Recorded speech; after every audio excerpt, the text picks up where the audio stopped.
So I really want to thank first of all Preetham sir, Karan Johar sir, and Dharma movie for giving me this huge big song, Dhindora Baje Re. And मैं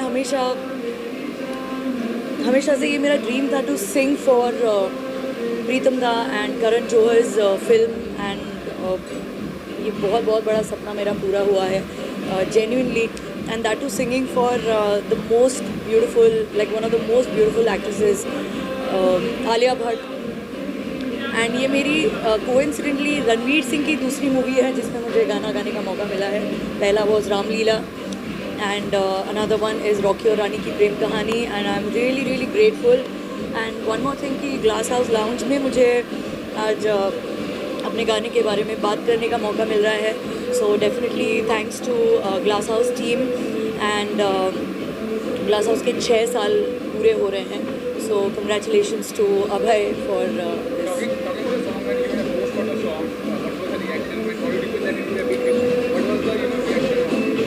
मैंने जब गाना गाया, I have like a sweet small story to share कि जब मैं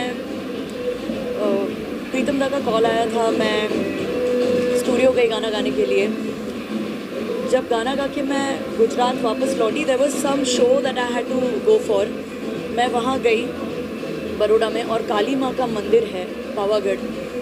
मैं वहाँ चढ़ाई करके गई, मैंने देवी माँ से हाथ जोड़े, और मुझे नहीं पता कि क्या हुआ. And I think such a great blessing from her.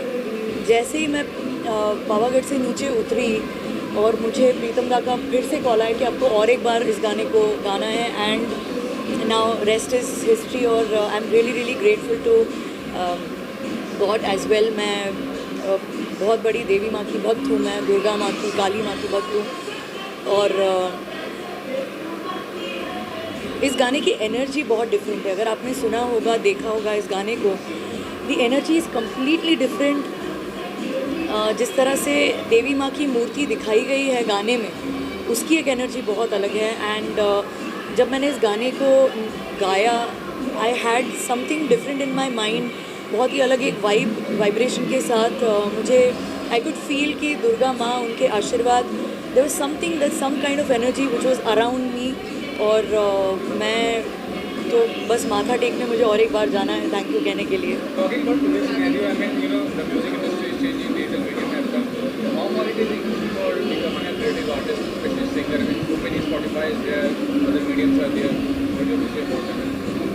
I think now it is become like a huge ocean, जहाँ पे जैसे होता है ना कि समंदर में अलग अलग तरह की मछलियाँ होती है और सारी खूबसूरत होती है, सारी ब्यूटीफुल दिखती है. उसी तरह से now music industry has become an ocean, जहाँ पे आप रियलिटी शो से देख लो कि इतने अच्छे अच्छे सिंगर्स आ रहे हैं. प्लेबैक सिंगिंग में अभी बढ़िया सिंगर्स हैं, मतलब जितने भी अलग अलग प्लेटफॉर्म से आ रहे हैं उन्हें भी प्लेबैक सिंगिंग का मौका मिल रहा है. एंड कोई जैसे अपने इंडिविजुअल इंडिपेंडेंट म्यूज़िक के साथ आगे आ रहा है इंडस्ट्री में, कोई कोलैब करके आगे आ रहा है, कोई इंस्टाग्राम से फेमस हो रहा है. And you know there are so many stars who are born on Instagram. और जितने भी अलग अलग सोशल मीडिया प्लेटफॉर्म्स हैं, उस पर भी म्यूज़िक जो है वो नया नया म्यूज़िक लोगों तक पहुंच रहा है, पूरी दुनिया तक पहुंच रहा है.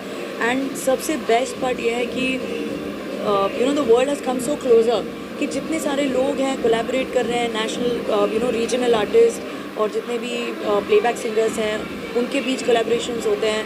वर्ल्ड वाइड आर्टिस्ट के साथ कोलैबोरेशन हो रही है, और you name anything and that's there, and everything is famous and popular and hot. So I think जैसे आपने ऑडियो प्लेटफॉर्म्स की जैसे बात करी, तो ऑडियो प्लेटफॉर्म पे भी लोग अपने एल्बम्स लॉन्च कर रहे हैं, ईपीज़ क्रिएट कर रहे हैं. सो आई थिंक गिनती तो बहुत बड़ी है. एंड आई थिंक बहुत बहुत अच्छे गाने बन रहे हैं, बहुत सेंसिटिव गाने भी बन रहे हैं. And there are so many different audiences और लिसनर्स जिनको अलग अलग जॉनर्स के गाने सुनने हैं. And there are song makers, music makers जो उन हर एक जॉनर के लिए गाना बना रहे हैं. तो आई थिंक हर एक जॉनर को अपनी एक ह्यूज ऑडियंस है अपने पास. अगर बात करें इंडियन आइडल की, आपने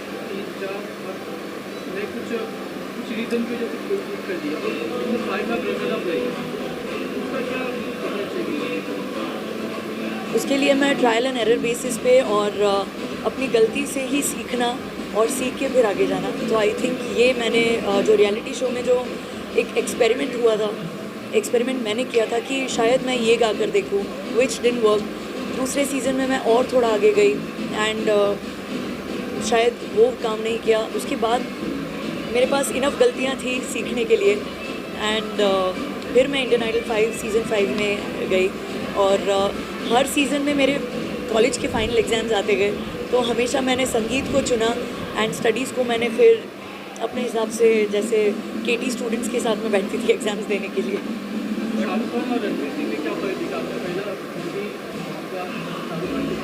आपकी सॉरी आवाज़ नहीं आ रही।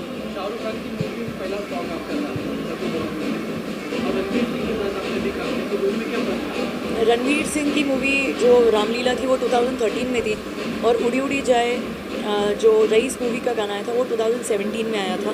उसके बाद ज़ीरो मूवी जिसमें मैंने कटरीना कैफ के लिए गाना गाया हुस्न परचम, वो 2018 में था। एंड देन अगेन 2023 में Rocky Rani ki Prem Kahani. So of course I mean they both are heartthrobs और उनके फिल्म में एक हिस्सा मिलना is such a big huge dream and I always have to pinch myself before saying this and because this is the truth and this the fact कि मुझे इन बड़े stars के फिल्मों में गाने का मौका मिल रहा है एंड मुझे और भी मेहनत करनी है आगे and you know the best thing that I love about them कि उन्होंने मुझे कंसिडर किया टू यू नो पूरी एक टीम जब बैठ के गाना सुनती है और अपने अपने व्यूज़ देते हैं सब लोग, उसमें जब ऐसे स्टार्स अलाइन हुए होंगे जहाँ पे मेरी वॉइस चुनी गई, सिलेक्ट की गई and I am like really really happy. Almost जी। ये गाना एक डांस नंबर है जिसको आई थिंक गाने में नाम जो है वो 2 सिंगर्स का डेफिनेटली दिया गया, लेकिन उसके पीछे की जो पूरी टीम है ऑफकोर्स बिग क्रेडिट्स टू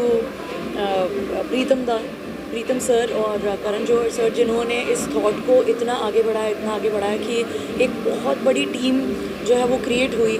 और उसके बाद नितिन शंकर जी ने पूरे रिदम सेक्शन को क्या कहते हैं कि वो पूरा एक रिदम सेक्शन उन्होंने जो म्यूज़िक अरेंजमेंट करी वो जो पूरा लेकर आए हैं and everything is mix so well, choreograph beautifully, perform so well. और जिस तरह से वो एक कलर थीम रखा गया है लाल, जो देवी माँ के सिंदूर का रंग है, और वो सभी उस एक ही रंग में सारे लोग रंग गए, तो लगता है कि चाहे वो गाना लिखा गया हो, चाहे वो गाना गाया गया हो, कंपोज किया गया हो या उसे अरेंज करके बाकी सब लोग भी जितने म्यूजिशियंस या सिंगर्स हैं वो हिस्सा रहे हो, या कोरियोग्राफी उसकी हुई हो, या शूट जिस तरह से हुआ हो, सेट डिज़ाइनिंग जिस तरह से हुआ, सारा कुछ एक रंग में दिख रहा है सब कुछ। एंड आई थिंक ये बहुत पावरफुल गाना है, इसकी वाइब बहुत डिफरेंट है। जब मैंने यूट्यूब पे इसे रिलीज़ होने के बाद जब मैंने कमेंट्स देखे, कमेंट्स पे मैंने देखा कि everybody had the same view. किसी ने कुछ भी वैसा कुछ कहा नहीं है कि जहाँ पे डिसएग्री कर रहा हो कोई एक दूसरे से, ऐसा कुछ नहीं। Everybody is on the same page for this song. तो इससे बड़ी बात क्या हो सकती है कि सबको इतना ही पसंद आया और पीपल आर एन्जॉइंग। और इन फैक्ट इस पूरे फिल्म के सारे गाने they are so beautifully made, beautifully sung, and of course it's Pritam da at the end of the day.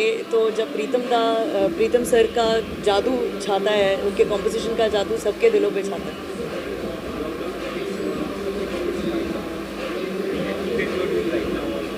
Next projects का जी, 1-2 मूवीज़ हैं which are lined up and I think उसे भी बड़े अच्छे से प्रमोट किया जाएगा, I am definitely sure.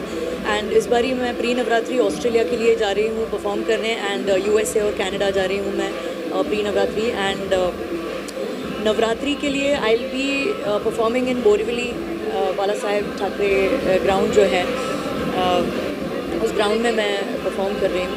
And I think it's a huge opportunity for me कि फिर से और एक बार, जैसे मैंने 2010 से शुरू किया था नवरात्रि में यहाँ पे परफॉर्म करना, फिर से इस बार इतने सालों से 7-8 साल मैंने कॉन्स्टेंटली परफॉर्म किया, and now again this year I'll be performing again in Mumbai. Lastly, if you can sing जी से छूट के अब इश्क करेंगे, टूट के अब रोक सके तो रोक ले दुनिया। अरे इश्क किया तो शर्म क्या जी, इश्क से बढ़ के कर्म क्या, अब टोक सके तो टोक ले दुनिया। हम दोनों बेमिसाल सच धज के कमाल, बाहें डाले हुए बाहों में जो नाचे, ढिंढोरा बाजे रे, ढिंढोरा बाजे रे, ढिंढोरा बाजे रे, ढिंढोरा बाजे रे। उलझ के यहाँ सुलझते नहीं दिलों के मांझे रे, ढिंढोरा बाजे रे, ढिंढोरा बाजे रे। Thank you. भूमि के साथ मैं परफॉर्म कर चुका हूँ। She is very amazing singer and performer. तो we perform with Mithun sir in Delhi. तो उसको मैं बधाई देना चाहूँगा कि गाना उसका और भी ज़्यादा हिट जाए, और बहुत प्यारा गाती भी है वो, और बहुत अच्छा गाया भी है उसने, तो उसको बधाई। यहाँ का जो एम्बियंस, यहाँ का जो एनवायरनमेंट है, बताइए। मैं ग्लास हाउस के बारे में बता दूं कि मुंबई के अंदर सबसे पॉपुलर और सबसे ज़्यादा फेमस लाइव म्यूज़िक के अंदर ग्लास हाउस है। यहाँ का एम्बियंस और इट्स वेरी स्पेशियस, बहुत बड़ा है एरिया और बहुत ज़्यादा लोग आ सकते हैं। Music, sound, everything, it's amazing. So you have sung song for Shobhi Sardar in many other TV shows. Something about your profile, about your work earlier, about your future. Actually छोटी सरदारनी आप colours पे देखते होंगे, उसका मैंने एक song गाया, उसमें एक टप्पे करके सॉन्ग है, तो मैंने गाया, तो लोगों ने उसको काफ़ी पसंद किया। उसके बाद स्टार प्लस पर एक शो आता है गुम है किसी के प्यार में, जो कि बहुत पॉपुलर है। उसका भी टाइटल ट्रैक सैड वर्जन और रोमांटिक वर्जन मैंने गाया, और मेरे लिए बहुत बड़ी खुशकिस्मती की बात रही कि रेखा जी ने इसको प्रमोट किया।